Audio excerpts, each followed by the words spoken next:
Hello students, good morning. This is our first video lecture. जैसे कि आप जानते हैं कि अभी छुट्टियाँ चल रही है तो हम ऐसे ही इंटरेक्ट करने की कोशिश करेंगे। हमारा ये फर्स्ट लेक्चर है इसलिए हम पहले रिवाइज करेंगे। हम याद कर लें कि पहले हमने छुट्टी से पहले हमने 2 चैप्टर्स किए थे। इसका नाम है अकाउंटिंग फॉर पार्टनरशिप फंडामेंटल्स और गुडविल। ये पहले हम रिवाइज कर लेंगे, फिर आगे के लेक्चर्स में, आगे के वीडियो लेक्चर्स में हम आगे की पढ़ाई करेंगे। तो ये पहले क्विक एक रिवीजन कर लेते हैं। पॉइंट वाइज मैं आपको बताता जाऊंगा कि क्या क्या हमने पहले सीखा था। यहाँ पे एक लिस्ट है, ये फर्स्ट चैप्टर है अकाउंटिंग फॉर पार्टनरशिप फंडामेंटल्स। पहले हमने सेकंड चैप्टर स्टार्ट किया था अपनी बुक में, जो सेकंड चैप्टर है वो, उसमें आया था पार्टनरशिप अकाउंट्स। तो पहला पार्टनरशिप डीड हमने पढ़ी थी, हमने सीखी थी पार्टनरशिप डीड कैसे बनाते हैं, पार्टनरशिप डीड में क्या रूल्स आते थे, पार्टनरशिप डीड अगर ना बने हो तो पार्टनर्स कैसे क्या अप्लाई करते थे, वो हमने डिस्कस किया था।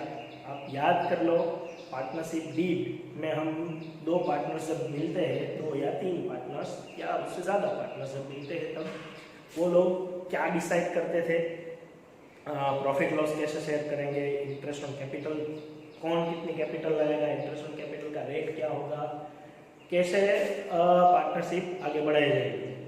और हमने ये सीखा था कि अगर पार्टनरशिप डीड किसी पार्टनर्स ने ना बनाई तो वो कैसे डील करेंगे। पार्टनरशिप एक्ट 1932 उसमें अप्लाई होता है, और अकॉर्डिंग टू पार्टनरशिप एक्ट 1932 अगर कोई पार्टनरशिप फॉर्म पार्टनरशिप डीड ना बनाता है तो उसमें 6 पॉइंट्स हमने याद रखे थे, और वो 6 पॉइंट्स आप एक बार रिवाइज कर लिए। पहला, अगर पार्टनरशिप फॉर्म में पार्टनरशिप डीड ना हो, in case of absence of partnership deed, partners ने अगर डिसाइड ना किया हो कि वो प्रॉफिट एंड लॉस कैसे शेयर करेंगे, तो क्या करेंगे, हम इक्वल डिस्ट्रीब्यूट करेंगे। अगर पार्टनर्स ने पार्टनरशिप डीड ना बनाई हो और इंटरेस्ट ऑन कैपिटल का रेट ना डिसाइड किया हो तो हम इंटरेस्ट ऑन कैपिटल दे नहीं सकते। और अगर पार्टनरशिप डीड ना बनाई हो और इंटरेस्ट ऑन ड्राइंग्स का रेट डिसाइड ना किया हो तो हम इंटरेस्ट ऑन ड्राइंग्स भी पार्टनर के पास से चार्ज नहीं कर सकते। सैलरी, बोनस, कमीशन, कोई भी चीज़ हम एक्स्ट्रा पार्टनरशिप डीड में ना लिखी हो तो हम पार्टनर्स को दे नहीं सकते। तो ये सब चीज़ जब पार्टनरशिप डीड ना हो तब हमको अप्लाई करना है। ये हम पार्टनरशिप डीड याद कर लिए हमने। फिर इस चैप्टर में हमने 2 अकाउंट्स बनाना सीखे थे। जैसा कि आप जानते हैं, पहले हमने 11th में पार्टनरशिप नहीं आता था, प्रोप्राइटरशिप का पूरा सिलेबस था, उसमें 4 स्टेप में हमने अकाउंट सीखा था। कोई एक फर्म का जर्नल्स, फिर उसके ऊपर से लेजर्स के ऊपर से ट्रायल बैलेंस, और ट्रायल बैलेंस के ऊपर से फाइनल अकाउंट्स में हमने 3 अकाउंट सीखे थे, 2 अकाउंट और एक statement, trading account, profit and loss account and balance sheet. उसमें हमने कोई एक सिंगल ओनर प्रोप्राइटर के पूरा फाइनल अकाउंट्स बनाया था। ये जो हमारा सिलेबस है 12th में, वो पूरा पार्टनरशिप के ऊपर है। तो पार्टनरशिप के कोई पार्टनरशिप फॉर्म में अगर फाइनल अकाउंट्स बनाना चाहो तो उसमें 2 अकाउंट्स ऐड होते हैं। उसमें भी ट्रेडिंग अकाउंट बनता है, उसमें भी P&L अकाउंट बनता है, प्रॉफिट एंड लॉस अकाउंट। उसके बाद ये बनता है profit and loss appropriation account, उसके बाद पार्टनर्स कैपिटल अकाउंट, और फिर फाइनल बैलेंस शीट बनती है। तो ऐसे 5 चीज़ें बनती है: trading account, profit and loss account, profit and loss appropriation account, partners capital account और बैलेंस शीट। आपके सिलेबस में पार्टनरशिप के फाइनल अकाउंट्स नहीं है। हमको पार्टनरशिप के पूरे फाइनल अकाउंट्स प्रिपेयर नहीं करने हैं, हमें 2 अकाउंट ही सीखने हैं, profit and loss appropriation account और पार्टनर्स कैपिटल अकाउंट। तो हमने ये 2 अकाउंट सीखे थे। इसमें मैंने आपको बताया था कि partnership profit and loss appropriation account जो है वो फर्म का अकाउंट है, और पार्टनर्स कैपिटल अकाउंट जो पार्टनर्स का अकाउंट है। कौन कौन सी एंट्रीज उसमें हम करते थे वो भी आप याद कर लीजिए, क्योंकि लिमिटेड एंट्री थी, 4 या 5 ही एंट्री थी, उसके सिवा कोई एंट्री नहीं आती थी उसमें। फर्म के अकाउंट में और पार्टनर्स कैपिटल अकाउंट में, मतलब P&L एप्रोप्रिएशन अकाउंट में और पार्टनर्स अकाउंट में, दोनों में सिर्फ वही हम चीजें लिखते थे, वही एंट्रीज करते थे जो ट्रांजेक्शन्स पार्टनर्स और फर्म के बीच में हुए हो। For example interest on capital partnership firm partners को पे करेगी, interest on drawings partnership firm को पे करेगी, salary bonus commission partnership firm अगर पार्टनर्स को पे करे तो हम लिखते थे। तो कैसे होगा वो, कौन कौन सी एंट्री किस साइड आएगी, profit and loss appropriation account जो फर्म का अकाउंट है उसमें debit side interest on capital partners को पे की हुई सैलरी बोनस कमीशन, अगर कोई भी प्रॉफिट में से रिजर्व रखनी है तो आपको याद होगा वो भी हम इसमें से अलॉट करते थे, तो ये एंट्री इसमें ही आती थी, जनरल रिजर्व या कोई बिल्डिंग फंड या कोई ऐसी कोई रिजर्व, वो डेबिट साइड ऐसी एंट्री आएगी। फिर क्रेडिट साइड पार्टनरशिप फर्म के लिए जो इनकम है पार्टनर्स के थ्रू वो तो सिर्फ एक ही एंट्री आती थी इंटरेस्ट ऑन ड्रॉइंग्स, और जो हम नेट प्रॉफिट हम इसमें कैरी फॉरवर्ड करते थे वो पार्टनरशिप फर्म का अकाउंट जो है profit and loss appropriation account, उसमें इतनी एंट्री है, उसकी सारी एंट्री हम पार्टनर्स कैपिटल अकाउंट में रिवर्स करते थे। पार्टनरशिप कैपिटल अकाउंट में याद कर लीजिए कौन कौन सी एंट्री आती थी, एक बैलेंस हम कैरी फॉरवर्ड करते थे capital account credit side, by balance लिख के जो कैपिटल आती है वो बैलेंस हमको जो दी गई है वो बैलेंस कैरी फॉरवर्ड करते थे। उसके बाद जो भी P&L अकाउंट में डेबिट साइड लिखा है उसकी एंट्री हम रिवर्स करते थे, मतलब कैपिटल अकाउंट में क्रेडिट साइड हम सैलरी बोनस कमीशन जो भी पार्टनर्स को मिला है वो लिखते थे, इंटरेस्ट ऑन कैपिटल जो पार्टनर्स के लिए इनकम है वो लिखते थे। उसके बाद जो भी प्रॉफिट आया P&L एप्रोप्रिएशन का वो डिस्ट्रीब्यूट करके कैरी फॉरवर्ड करते थे। पार्टनर्स कैपिटल अकाउंट में डेबिट साइड हम इंटरेस्ट ऑन ड्रॉइंग्स लिखेंगे जो भी हमने P&L एप्रो में क्रेडिट साइड लिखा है। तो ये सारी एंट्री कैपिटल अकाउंट्स में होगी। फिर कैपिटल अकाउंट्स भी क्लोज होगा। हमने यहाँ दो अकाउंट्स डिस्कस किए थे, पार्टनर्स कैपिटल अकाउंट और पार्टनर्स करंट अकाउंट। वो इसलिए है क्योंकि दो method partners capital account maintain करने के लिए होती है। हमने वो भी डिस्कस किया था कि अगर partners fix capital method follow करते हैं तो उसकी कैपिटल एवरी ईयर फिक्स रहेगी, और अगर पार्टनर्स फ्लक्चुएटिंग कैपिटल फॉलो करते हैं, मेथड फॉलो करते हैं, तो एवरी ईयर उसकी कैपिटल चेंज हो जाएगी। तो कौन सी मेथड में कौन सा अकाउंट हम बनाएंगे, P&L एप्रोप्रिएशन अकाउंट दोनों मेथड में बनाना ही होता है क्योंकि वो फर्म का अकाउंट है। अगर वो फिक्स कैपिटल मेथड फॉलो करते हैं तो हमको दोनों अकाउंट्स प्रिपेयर करने हैं, पार्टनर्स कैपिटल अकाउंट और पार्टनर्स करंट अकाउंट। अगर वो फ्लक्चुएटिंग कैपिटल मेथड फॉलो करते हैं तो हमको सिर्फ एक ही अकाउंट बनाना है, वो पार्टनर्स कैपिटल अकाउंट है। सारी एंट्री हम पार्टनर्स कैपिटल अकाउंट में ही करेंगे। मेथड बदलने से कोई एंट्री चेंज नहीं होती, जिस साइड करते हैं वही होती है। सिर्फ एक ही माइनर चेंज है, अगर फिक्स कैपिटल फॉलो करते हैं तो दोनों अकाउंट बना के सिर्फ कैपिटल की एंट्री पार्टनर्स कैपिटल अकाउंट में होगी और कुछ चेंज नहीं होगा। बाकी सारी एंट्री हम पार्टनर्स करंट अकाउंट में कर लेंगे। उसके बाद हमने क्या किया था इस चैप्टर में, इंटरेस्ट ऑन ड्राइंग्स के वेरियस फॉर्मूलाज हमने याद करे थे। वो शॉर्टकट फॉर्मूला थे। इंटरेस्ट ऑन ड्राइंग्स की पैटर्न होती है, अलग अलग तरीके से वो ड्राइंग्स कर सकते हैं। अकॉर्डिंग टू दैट ड्राइंग्स हम interest on capital, interest on drawings हम काउंट कर रहे थे। आपकी बुक में सारे फॉर्मूला है, मैंने भी लिखवा है, आपको एक बार क्विक रिवीजन कर लेना। फिर पास्ट एडजस्टमेंट क्या है, पास्ट एडजस्टमेंट का मतलब क्या है, हमने एक बार अकाउंट्स प्रिपेयर कर ली है, उसके बाद हमारे ध्यान में आया कि इंटरेस्ट ऑन कैपिटल रह गया है या फिर गलत कैलकुलेट किया है, इंटरेस्ट ऑन ड्राइंग्स रह गया है या फिर गलत कैलकुलेट किया है, या कुछ भी कोई भी एक एंट्री है जो हमने बाय मिस्टेक गलती से वो एंट्री कर दी है या फिर रह गई है, मतलब ओमिटेड है। तो ऐसी एंट्री हम सुधारने के लिए, रेक्टिफिकेशन ऑफ दैट एंट्री, हम पास्ट एडजस्टमेंट सोल्व करते थे। उस सॉल्यूशन क्या था उसका, हम एडजस्टमेंट टेबल बनाते थे। एडजस्टमेंट टेबल आपको याद होगा, पर्टिकुलर्स जो भी पार्टनर्स है उसके लिए डेबिट क्रेडिट और फर्म के लिए भी डेबिट क्रेडिट, वो पार्टनरशिप एडजस्टमेंट टेबल होगा। पास्ट एडजस्टमेंट में, एडजस्टमेंट टेबल में हम पार्टनर्स कैपिटल अकाउंट के जैसे ही एंट्री करते थे। सपोज कोई एक पार्टनरशिप फर्म में एक अकाउंट्स प्रिपेयर होने के बाद पता चला है कि इंटरेस्ट ऑन कैपिटल काउंट करना भूल गए, तो हम क्या करेंगे, पार्टनर्स अकाउंट में इंटरेस्ट ऑन कैपिटल क्रेडिट होगा, तो हम एडजस्टमेंट टेबल में भी partners capital account credit interest on capital credit करेंगे और फर्म के अकाउंट में डेबिट करेंगे। आपके अकाउंट में, आपकी बुक में वो सारे एक्सरसाइज दिए हैं, एक बार आप वो रिवाइज कर लेना। अभी हम डिस्कस कर रहे हैं तो पूरा लिस्ट एक बार डिस्कस करेंगे।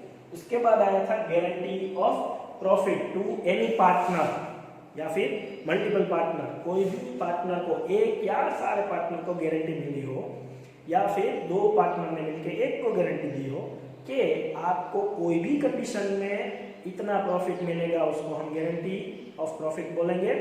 तो हम पहले उसको चेक करते थे कि कितना प्रॉफिट है, ईयर का एक्चुअल प्रॉफिट कितना है और उसके ऊपर से कितना प्रॉफिट मिला है, वो भी हम पास्ट एडजस्टमेंट मतलब एडजस्टमेंट टेबल के थ्रू सॉल्व कर सकते हैं और ऐसे ही कैलकुलेट करके सॉल्व कर सकते हैं। वो आया था। फिर आया था manager becoming a partner, manager admitted as a partner, कोई मैनेजर को हम पार्टनर बना ले और उसकी इफेक्ट लास्ट ईयर से हमको लेनी है या फिर 3-4 साल पहले से लेनी है। तो वैसे भी 2 सम आए थे, नई बुक में आपको वो सम की प्रैक्टिस नहीं दी है, लेकिन वो आ सकता है सिलेबस में से, वो कट नहीं लिया है।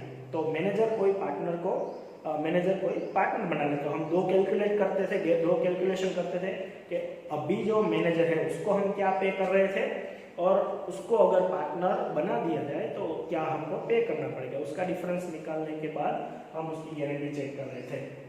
ये हो गया हमारा सेकंड चैप्टर पार्टनरशिप फंडामेंटल्स। उसके बाद हमने सेकंड चैप्टर किया था जो हमारा टेक्स्ट बुक में थर्ड चैप्टर है, जिसका नाम है गुडविल। गुडविल का मीनिंग आप सबको पता है, Prestige of a firm, image of a company, market में उसकी रेपुटेशन क्या है जिसको हम मनी में कन्वर्ट कर सकते हैं। मीनिंग आपको सबको पता है। उसमें बहुत ही छोटा चैप्टर है, सिर्फ मेथड आई थी। वैसे लिस्ट में 5 मेथड है, हम उसको 4 मेथड बोलते हैं। क्यों? पहला था average profit, second weighted average profit, third super profit, fourth capitalisation of average profit और fourth capitalisation of super profit. आपको याद आ गया होगा, हमने ये सब की प्रैक्टिस की थी, ये सब की फॉर्मूलाज है। ये दोनों जो मेथड है कैपिटलाइजेशन ऑफ एवरेज प्रॉफिट और कैपिटलाइजेशन ऑफ सुपर प्रॉफिट, इनको हम कंबाइन बोलते हैं, इसलिए 1, 2, 3 और 4 ऐसे बोलेंगे हम। 4 मेथड है। एक बार सिर्फ ये पूरा चैप्टर चारों मेथड की फॉर्मूला याद रखने से आपको आ जाएगा।